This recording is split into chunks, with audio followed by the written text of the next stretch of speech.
Please pray with me. For you, Abba God, have been my helper, and under the shadow of your wings I will rejoice. My soul clings to you. Your right hand holds me fast. Amen. Please be seated. I was curious to see how long Lana might stand there.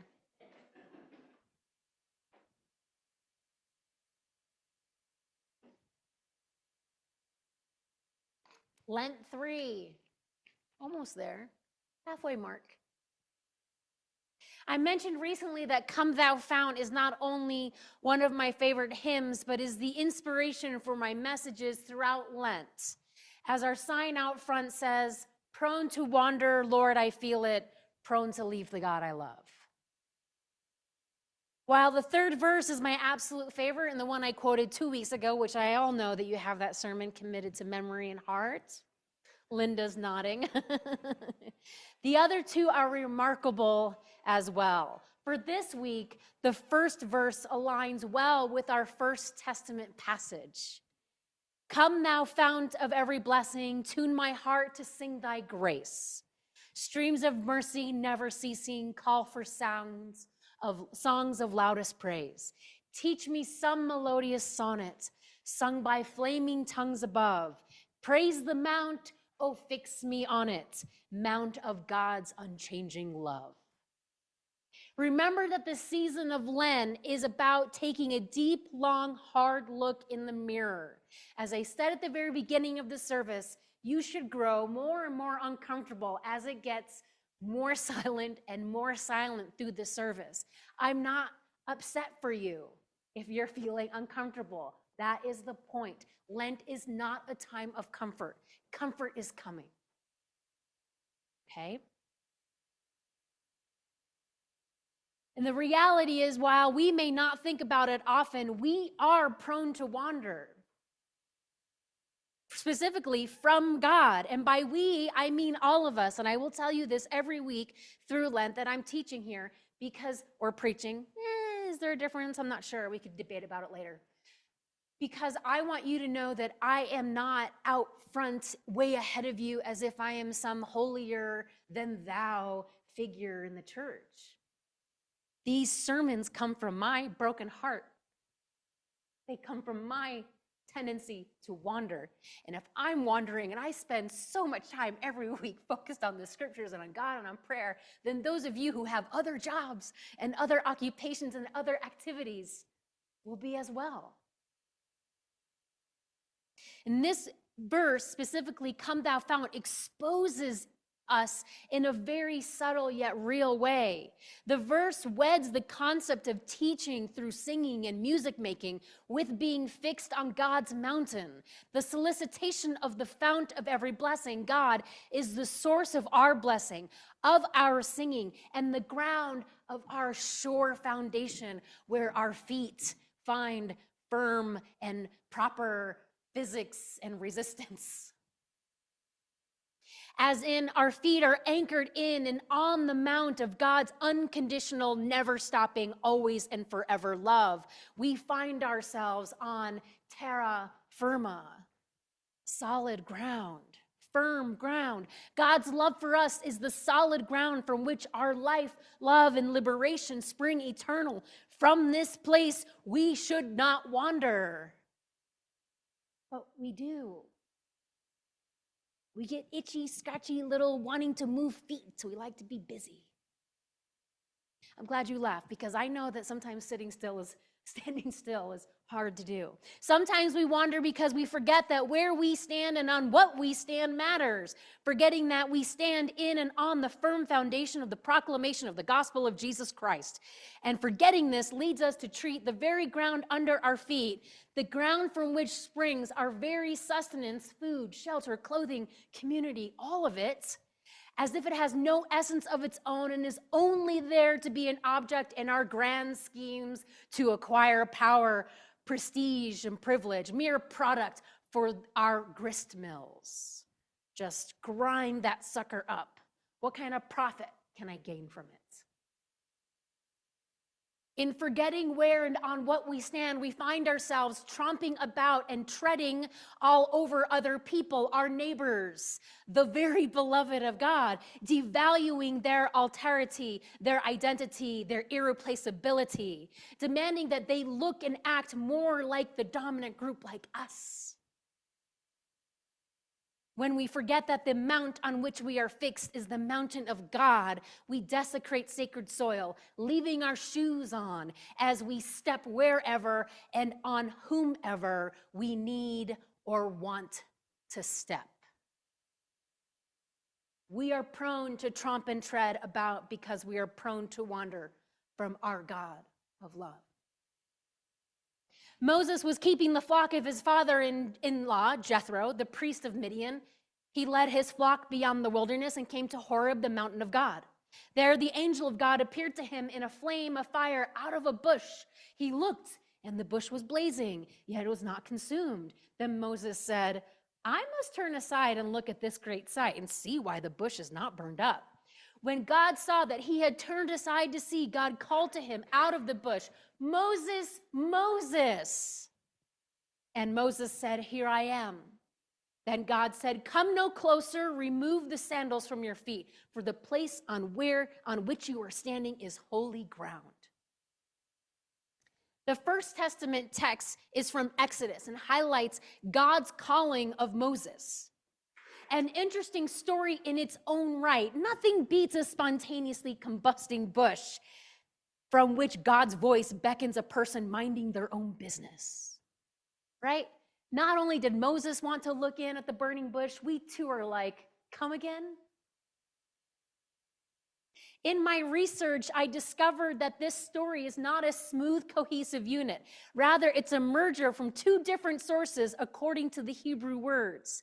There's different names for God going on here, and for Pharaoh, there's textual redundancies and a textual intrusion.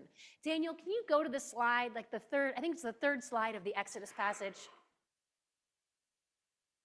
You guys didn't think I came prepared. Laser pointer. Okay. The Lord said, I had observed, well, it's not really, there it is. I have observed the misery of the people who are in Egypt, and I have heard their cry on account of the taskmasters indeed. Okay, from the Egyptians. You see that part? It's going to get said all over again down here. The cry of the Israelites has now come to me. I have also seen how the Egyptians oppress them. That redundancy tells biblical scholars, specifically First Testament biblical scholars, that there's two stories being jammed together here from two different sources, okay? That redundancy is a key, and I know it may sound like mundane academic chatter. Oh, there's the Reverend Doctor going on again, forgetting her reverend part. But it actually helps us in the goal of this sermon. This splicing together of the text indicates that there's an important theme being preserved and emphasized. God's self-identification to Moses, Moses' collision with God, and Moses' subsequent sending by God. From this moment on, the ground under Moses' feet is going to be the mount of God's unchanging love for God's beloved, the people of God, to whom Moses represents and to whom Moses will soon represent God. Okay? This is one of those moments where you get to really get a clear picture of the goal of Moses' ultimate calling as prophet, as one who represents humanity to God and represents God to humanity. This is why Moses is a type of Christ that gets articulated later on in the Second Testament. That hinge of representation that goes both ways.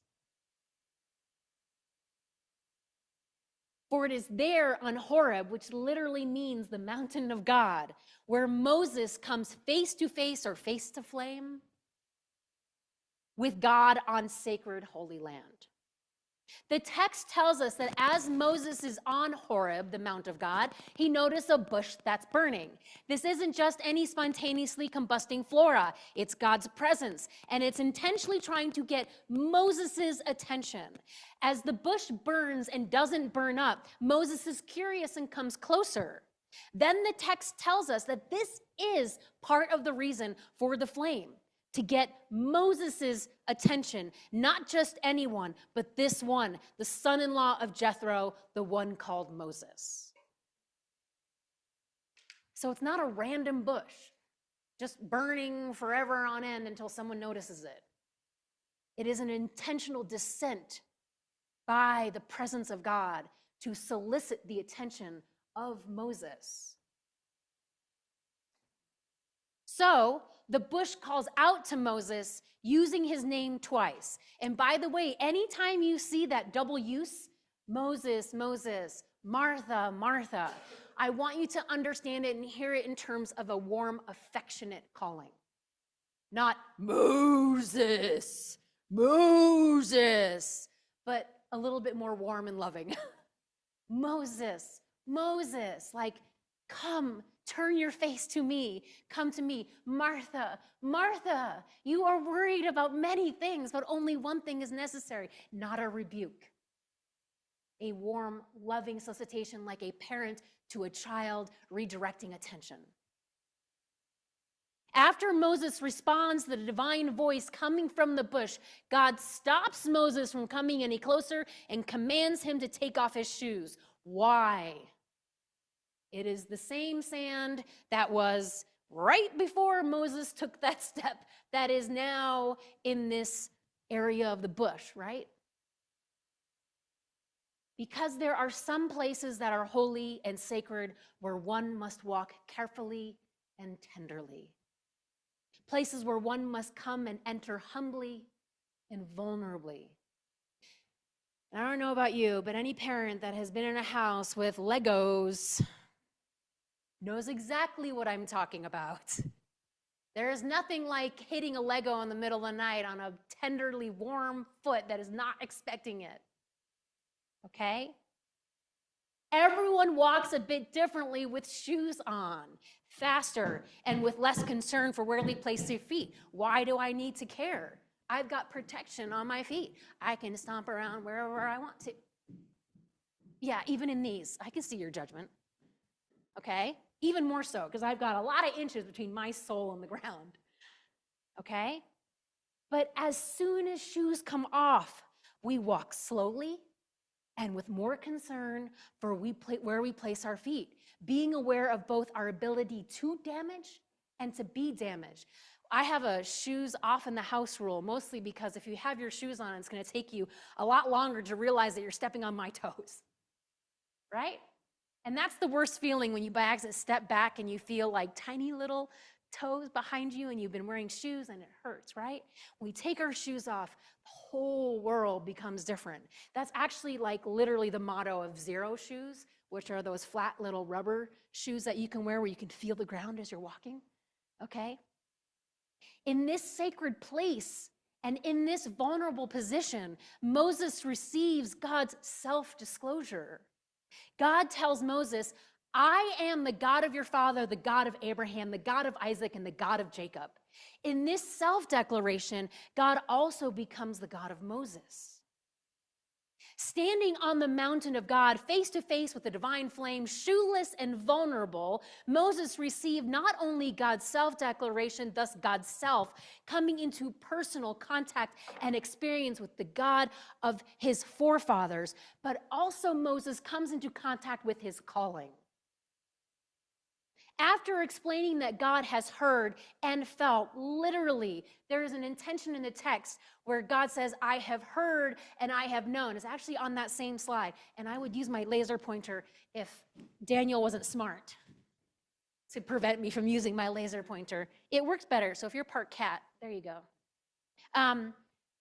The word, it's actually almost like in parentheses, I have heard the cries of my people and I have known their sufferings. It's weird language for God, okay? But it's not so weird if you know and remember that in Exodus 2:25, God hears, the text actually articulates that God hears the cries of Israel under the oppression of the Egyptians, and God knows their suffering. And that word there, that Hebrew word there, is the same word that is used in Genesis 4 when Adam knows Eve for the first time and boop, Seth, okay? or whoever it was, Cain and Abel. Okay? Knowing that intimate, physical knowing of Israel's sufferings. That's the God that has come into contact with Moses. And this is the God that Moses has come in contact with. Okay? God has heard and felt the painful and tormented cries of Israel, dying under oppression and alienation. God is going to deliver God's people into liberation, and Moses will be the one through whom God will conduct this promised Exodus, hence the name of the book. Here, Moses goes from shepherd to prophet. Do you ever think he wondered, like, oh, if I just had ignored the burning bush? Oh, I just would have been a shepherd off somewhere, but I had to look. Everything Moses does and says from this moment onward as a prophet will work toward the liberation of God's people from the oppression of Pharaoh. You can even tell the resistance in the text. Well, it doesn't even take a lot. Moses literally resists twice. Well, I don't want to really do that. And then, but if I do it, how are they not just going to like turn on me, right? He doesn't want to go, but he's going to go. And so from this moment onward, all the work he will do will be towards the liberation of God's people, specifically and initially from the oppression of Pharaoh. But Moses is actually going to keep doing it, and that's what the first 5 books are all about. Moses is going to continually draw the people into more liberation by moving them closer to God. Okay? From this day forward, everywhere Moses walks is sacred ground, for God promises to be with Moses, for God will be who God will be, which is the technical definition of that name that God gives Moses. Not I will be who I will be. I will be who I be, not like I am what I am. That's how we tend to get it distributed to us. I am what I am. But it's more about God will be who God will be. I will be who I will be, meaning that there is a lot of room for God to show up in different ways and in different forms. That there isn't just some static, and it all depends on that life, love, and liberation that God is self-identifying with.